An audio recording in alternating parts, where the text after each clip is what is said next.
Dear students, if you want previous question papers, BCom కి సంబంధించినటువంటి previous question papers, model papers, important questions or motivation videos, etc., please visit my another channel, that is Sulakshman channel for motivation.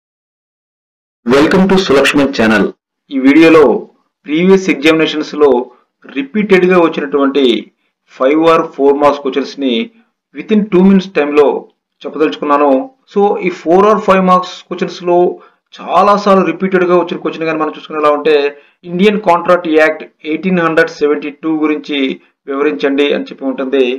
So దీని గురించి కానీ మనం ఒకసారి చూసుకునేలా ఉంటే Indian contract act అనేది చాలా ఓల్డెస్ట్ మర్కంటైల్ లాగా మనం చెప్పుకోవచ్చు. ఎందుకంటే ఇది 1872 1st September నుంచి ఇది ఇంప్లిమెంట్ అవడం అనేది జరిగింది.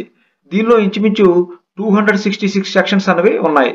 ఈ ఇండియన్ కాంట్రాక్ట్ యాక్ట్ అనేది ఇండివిజువల్స్ మధ్య జరిగినటువంటి కాంట్రాక్ట్ అప్లికబుల్ అవుతుంది, అదేవిధంగా కంపెనీస్ మధ్య జరిగినటువంటి కాంట్రాక్ట్ అప్లికబుల్ అవుతుంది, అదేవిధంగా డిఫరెంట్ గవర్నమెంట్స్ మధ్య కూడా జరిగేటువంటి కాంట్రాక్ట్ కూడా ఈ యొక్క యాక్ట్ అనేది అప్లికబుల్ అవుతుందని మనం చెప్పుకోవచ్చును.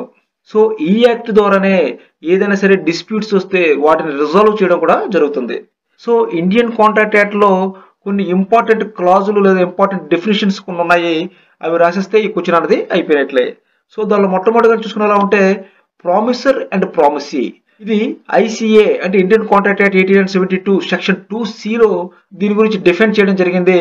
ఎవరైతే ప్రపోజల్ చేస్తారో వాడిని ప్రామిసర్ అంటారు, ఎవరైతే యాక్సెప్టెన్స్ చేస్తారో అతన్ని ప్రామిసీ అని చెప్పి అనడం అనేది జరుగుతుంది. సో అదేవిధంగా Indian contract act section 2D కానీ చూసుకునేలా ఉంటే దీనిలో కన్సిడరేషన్ గురించి వివరించడం అనేది జరిగింది. సో సాధారణంగా కన్సిడరేషన్ అంటే తెలుగులో పరిశీలన అని అర్థం, కానీ బిజినెస్ లో కన్సిడరేషన్ అంటే ప్రతిఫలము లేదా రివార్డ్ అని చెప్పి అనడం అనేది జరుగుతుంది.